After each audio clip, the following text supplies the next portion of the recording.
El senador Julián Gallo, y exintegrante del secretariado de las FARC, habla con la revista Cambio sobre lo que va a pasar con el Partido Comunes que fundó esa exguerrilla cuando firmó la paz con el gobierno de Juan Manuel Santos. En 2 años perderán el beneficio de las 10 curules en el Congreso que por 2 periodos les dio el acuerdo de paz.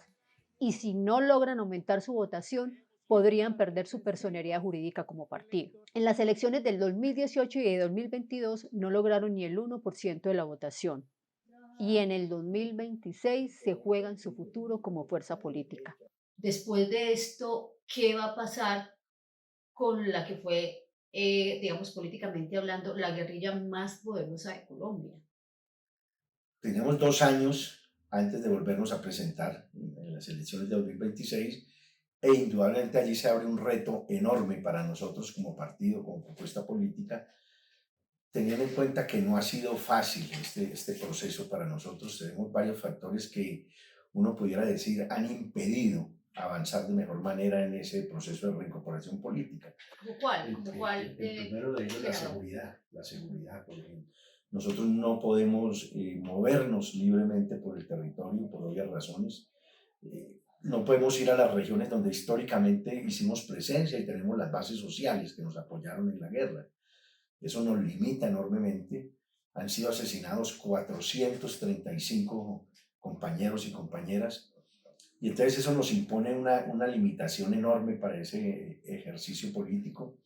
Está el tema de la estigmatización. Nosotros hemos sido objeto, sobre todo en el gobierno anterior. Yo creo que a Iván Duque no había entrevista, no había intervención. Casi que jocosamente uno puede decir, le preguntaban la hora y una vez respondía, sí, es que las FARC son unos asesinos. Y eso encabezado, digamos, de manera sistemática desde la presidencia, no solamente es una violación del acuerdo.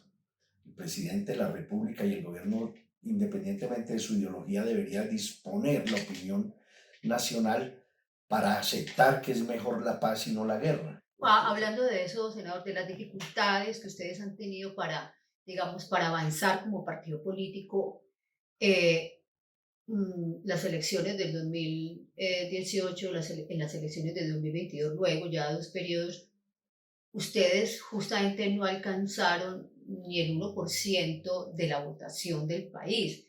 ¿Usted cree que es eso, senador, o realmente es el costo político, digamos, de lo que pasó en la guerra, que tenía que ver, por ejemplo, con la población civil, es decir, por ejemplo, el secuestro, el reclutamiento forzado, ataques indiscriminados? ¿Usted a qué le atribuye realmente, digamos, lo que ha pasado con el Partido Comunes, pues, cuyo resultado en las elecciones pues, no ha sido bueno, como usted bien reconoce? Sí, yo creo que son distintos factores, digamos, son distintos factores estos que he mencionado, e indudablemente también el peso, digamos, de la carga de un conflicto tan prolongado y que alcanzó semejantes niveles de violencia, de victimización, de degradación, hay que decirlo con todas las letras. Eso indudablemente generó una situación, digamos, de dificultad para nosotros podernos, digamos, reincorporar políticamente.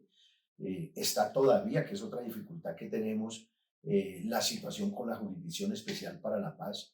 No ha sido posible que se avance por parte de esta jurisdicción en la toma de decisiones y eso es como un pendiente que está allí y que indudablemente también se comienza a convertir en un obstáculo para nuestra participación política.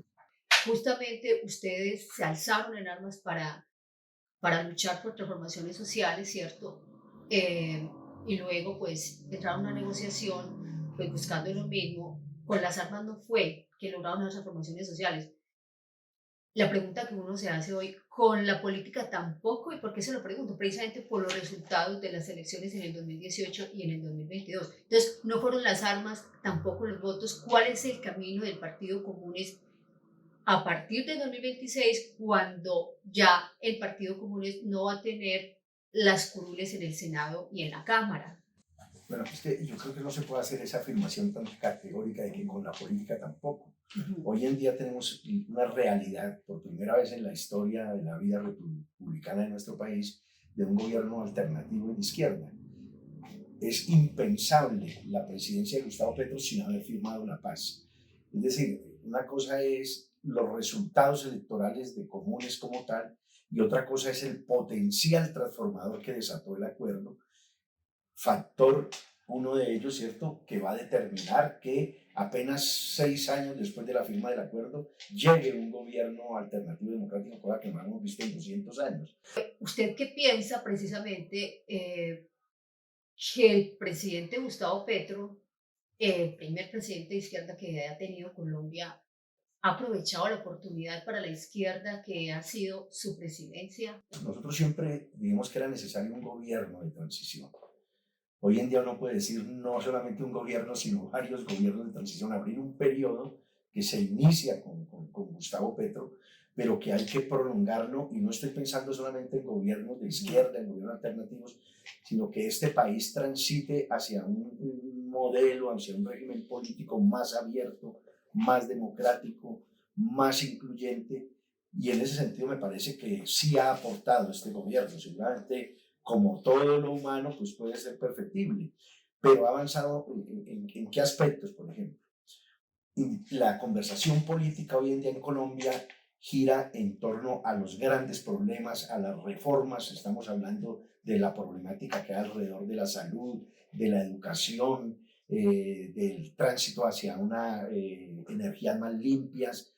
Es decir, hoy no estamos en la Colombia de hace 8 años, antes de la firma del acuerdo, donde el eje de la conversación política indiscutiblemente eran los muertos, los heridos, los desaparecidos, los bombardeos, las víctimas. Eso ha ido cambiando.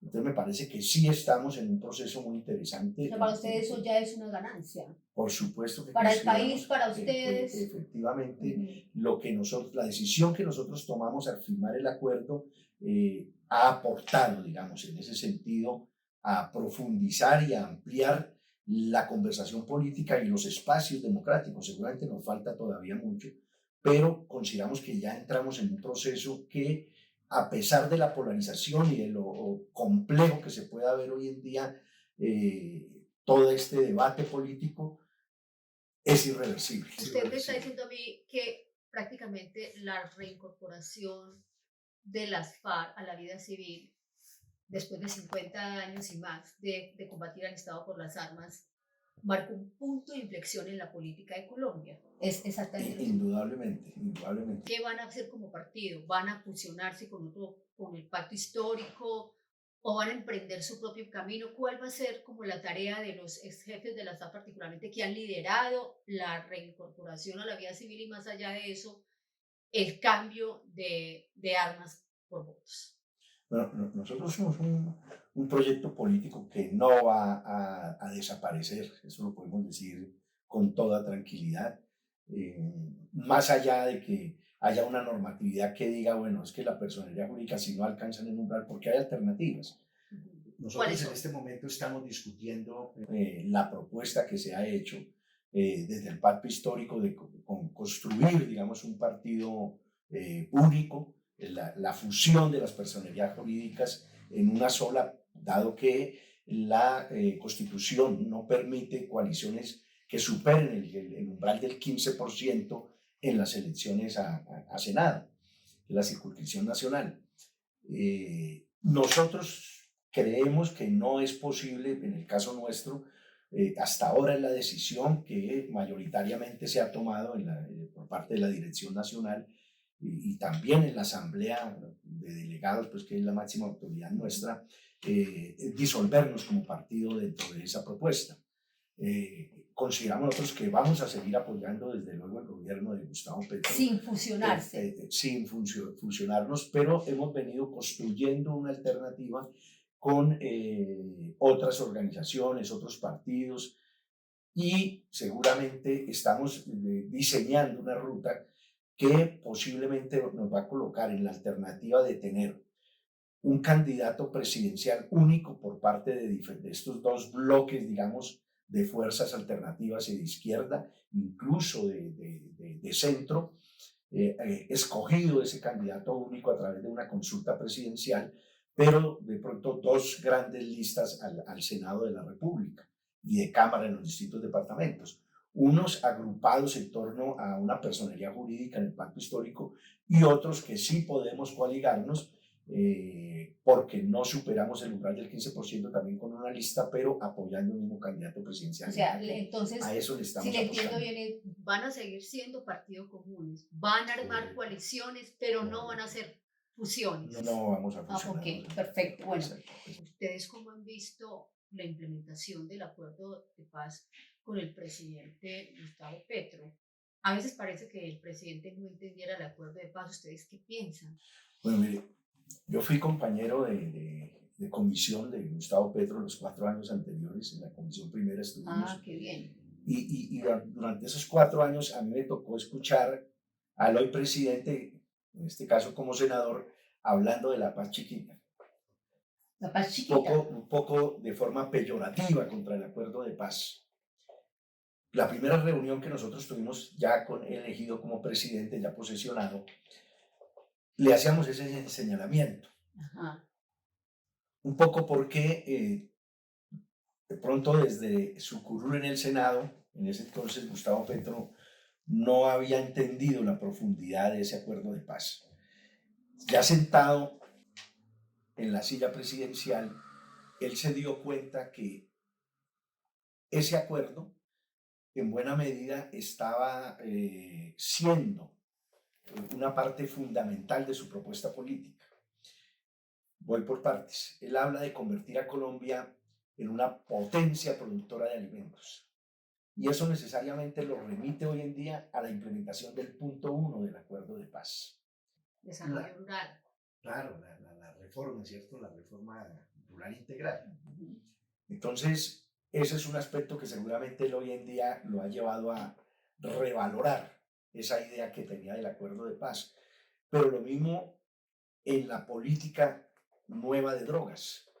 Indudablemente, todas las bases de la política que se está formulando hoy en día están contenidas esas bases en el punto 4 del acuerdo.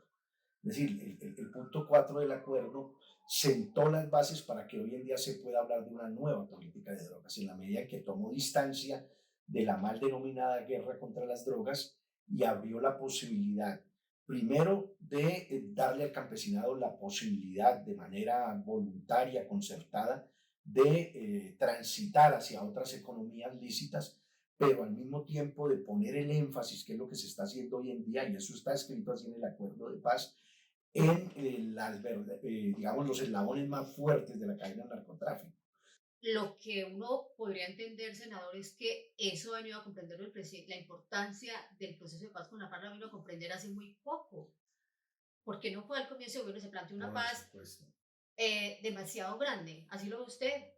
Sí, pues es que todos escuchamos el anuncio que hizo tal vez en diciembre de 2022 de que iba a haber un cese al fuego multilateral.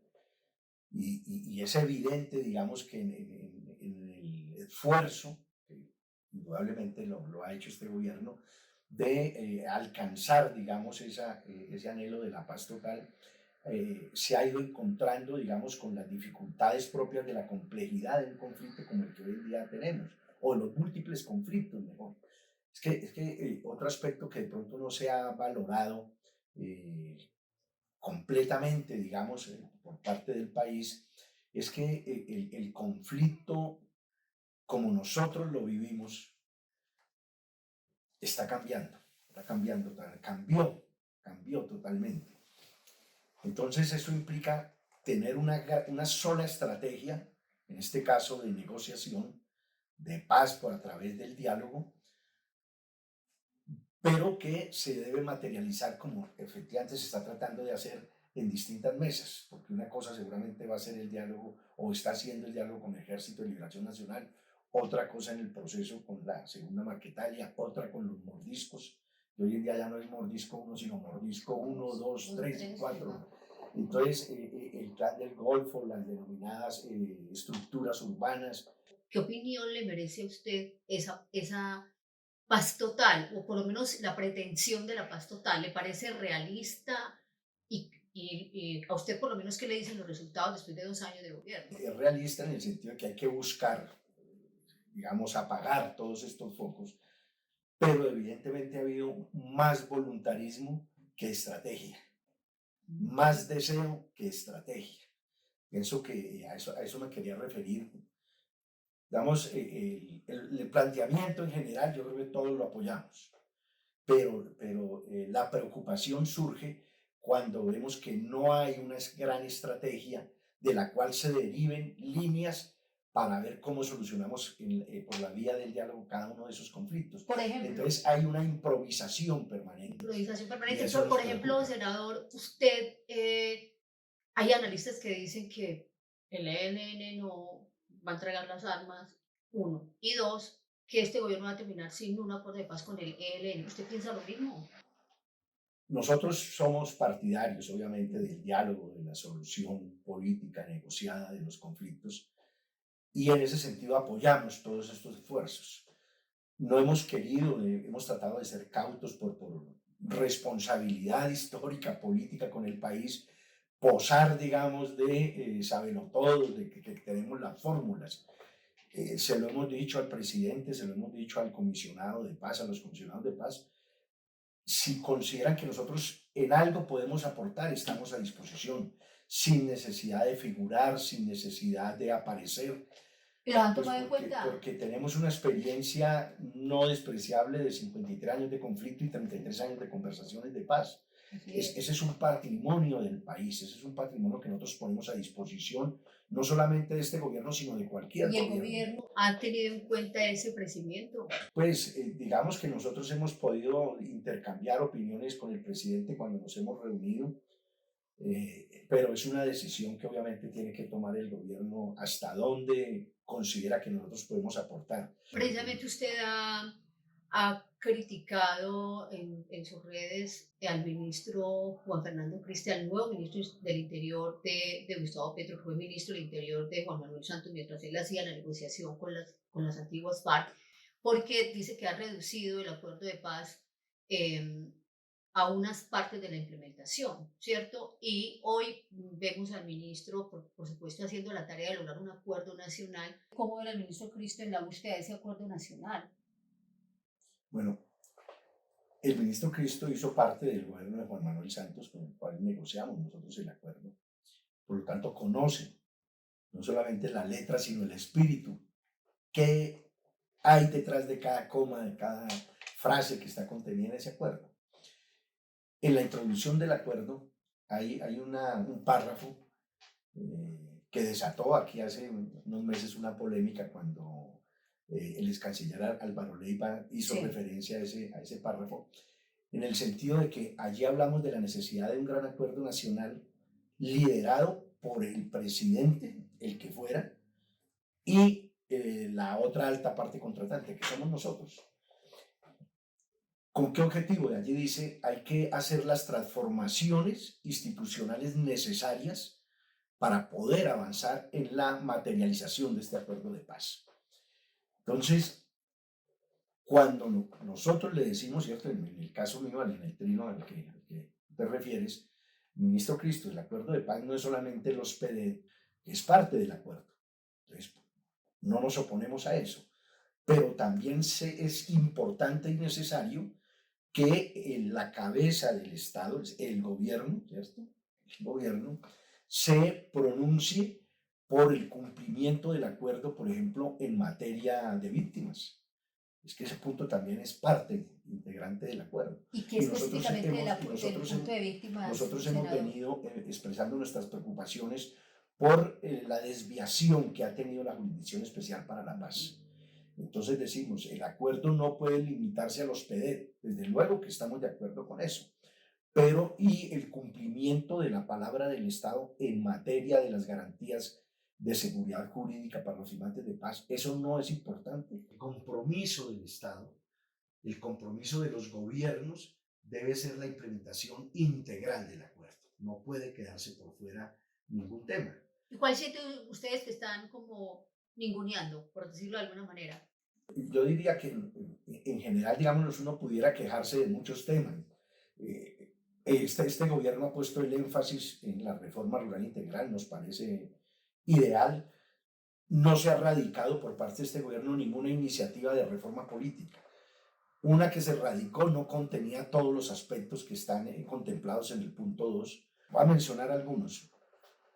Ayer se estaba discutiendo en la Comisión Primera del Senado un proyecto que es de autoría del doctor Humberto de la Calle, que nosotros somos, digamos, también acompañamos con nuestra firma, que busca modificar la forma en que se eligen los magistrados del Consejo Nacional Electoral, que tiene un origen evidentemente político, refleja exactamente la misma composición del Congreso. Entonces, hoy tenemos un órgano que debe disciplinar los partidos con una composición en la que las mayorías disciplinan a las minorías, y eso es profundamente antidemocrático. Pero además tenemos esta situación. Uno de los titulares de la prensa de hoy hace referencia a toda esta investigación por los topes de la campaña presidencial. ¿Qué preocupación surge? Bueno, no solamente con este gobierno, sino con cualquier gobierno, que esas investigaciones se inicien en un órgano profundamente partidista. Entonces nosotros decimos, para la salud de la democracia colombiana, lo mejor es que ese órgano fuera elegido, ¿cierto? No por los partidos, no por el Congreso de la República, sino producto, digamos, de un concurso de méritos, y esa elección la hagan, por ejemplo, las Cortes. Yo creería que las dos cosas, yo no sé si ustedes estén de acuerdo conmigo, más concretas del acuerdo de paz de La Habana para las FARC, los dos logros más importantes en términos concretos, o sea, que no requerían grandes procesos o que los vimos los colombianos, fueron uno, pues obviamente el haber estado, haber tenido el derecho de estar en el Congreso durante 2 periodos, independientemente de los resultados electorales, eso por un lado, y lo otro, haber evitado la cárcel. Pero hay unas críticas permanentes de ustedes hacia la Jurisdicción Especial para la Paz. ¿Cuál es el gran malestar que ustedes tienen si al fin de cuentas pues ustedes lograron hacer la paz sin pasar por la cárcel? Lo que hay que entender es lo siguiente. Nosotros firmamos el acuerdo de paz en un contexto histórico concreto que no permitía en ese momento, ¿cierto? Y no permite al día de hoy, que contrario a lo que sucedió, por ejemplo, con el acuerdo nacional, el acuerdo del Frente Nacional que le puso fin a la violencia, ¿cierto? Más de 300.000 muertos, y en ese momento los protagonistas, el Partido Liberal y el Partido Conservador, no pagaron un solo día de cárcel. No pagaron un solo día de cárcel, simplemente se sentaron y dijeron, nos vamos a repartir el poder durante 16 años, y bueno, cada uno para su casa. Ni el presidente Gustavo Petro, claro, como integrante del M-19. Y posteriormente en los procesos de paz, ¿cierto?, de los años 90, porque no existía la Corte Penal Internacional y el Estatuto de Roma. Hoy en día, cuando nosotros firmamos ese acuerdo, está ese contexto. Entonces, en La Habana llegamos a la siguiente conclusión. ¿Quiénes intervenimos en el conflicto? El Estado, indudablemente, la insurgencia, el paraestado.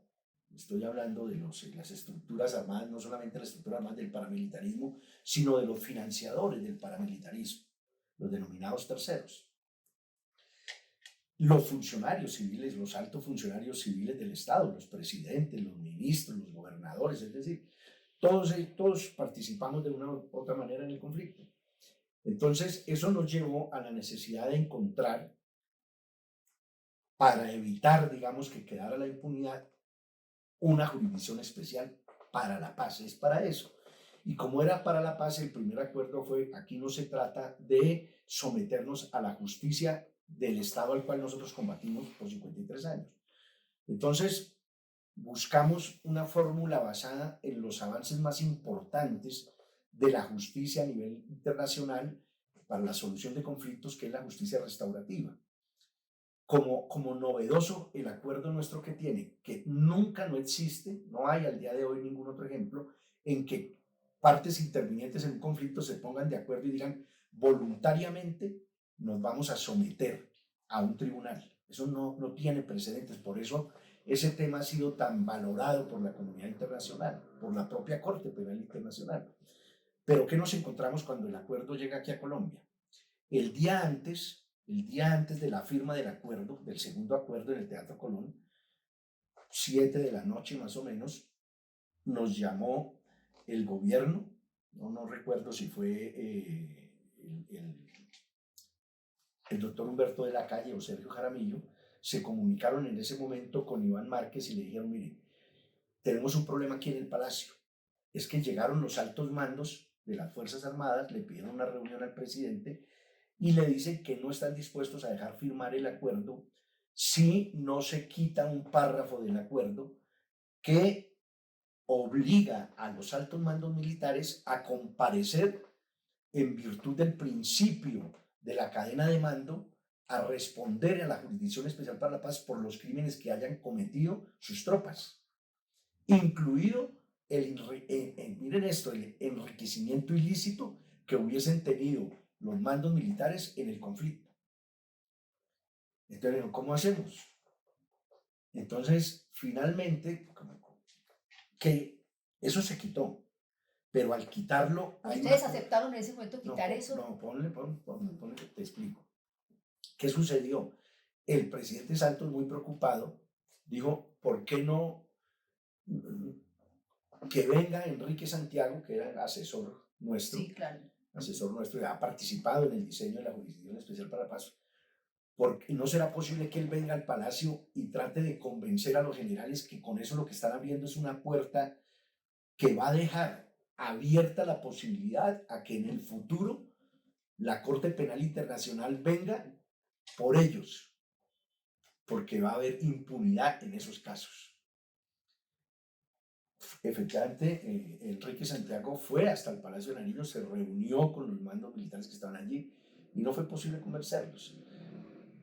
Retiraron ese párrafo del acuerdo y nosotros le damos una constancia escrita para la historia. Para la historia. Segundo, cuando hace tránsito el acuerdo por el Congreso de la República, entonces el Congreso excluye la obligación de presentación ante la JEP, excluye a los altos funcionarios civiles del Estado. Ahí hay otra alteración del acuerdo.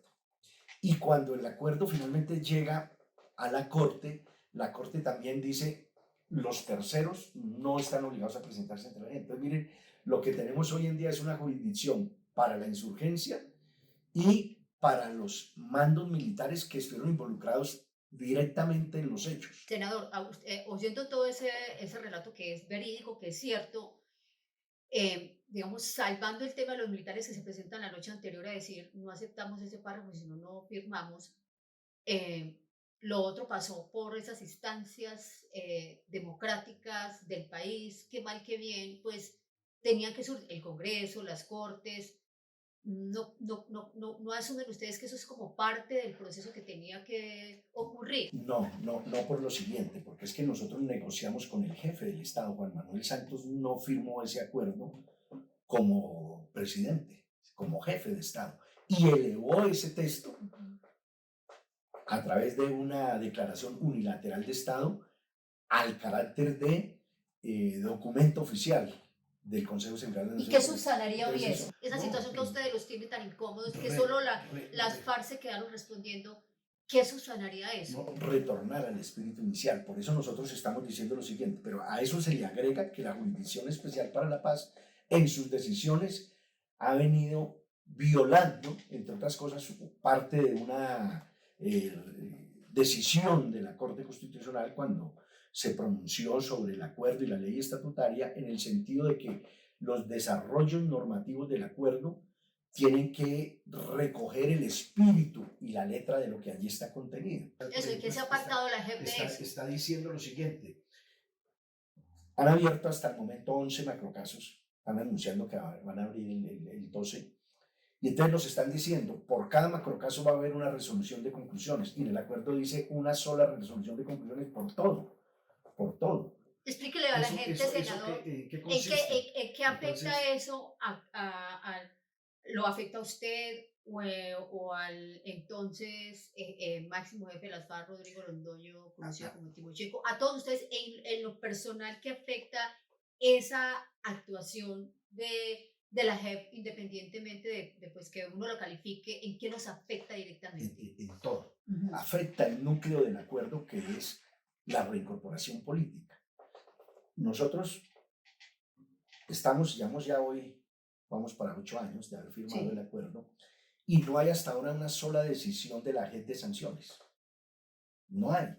Entonces, el macrocaso más avanzado que se tiene, que es el uno, el de los secuestros, al lado de la imputación del secuestro que nosotros reconocimos, Sí, así es. reconocimos 12 crímenes más de guerra y de lesa humanidad que estuvieron alrededor del secuestro, digamos.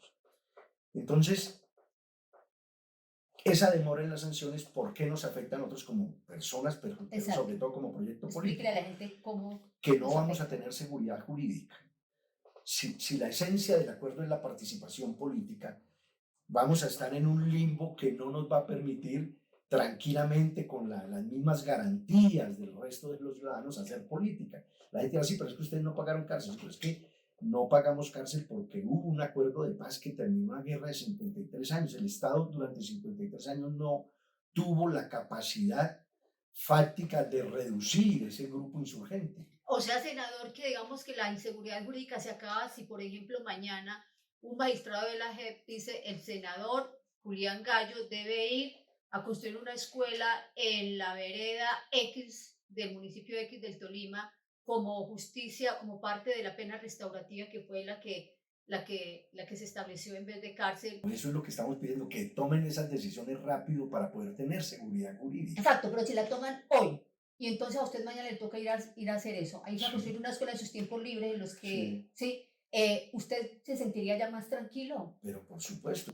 Pero ¿cómo va el diálogo con la JEP? Porque yo me acuerdo que después Rodrigo Londoño, no solo él, sino que estuvo acompañado de Humberto de la Calle, como el jefe negociador del gobierno, con ustedes, estuvieron hablando con el presidente de la JEP.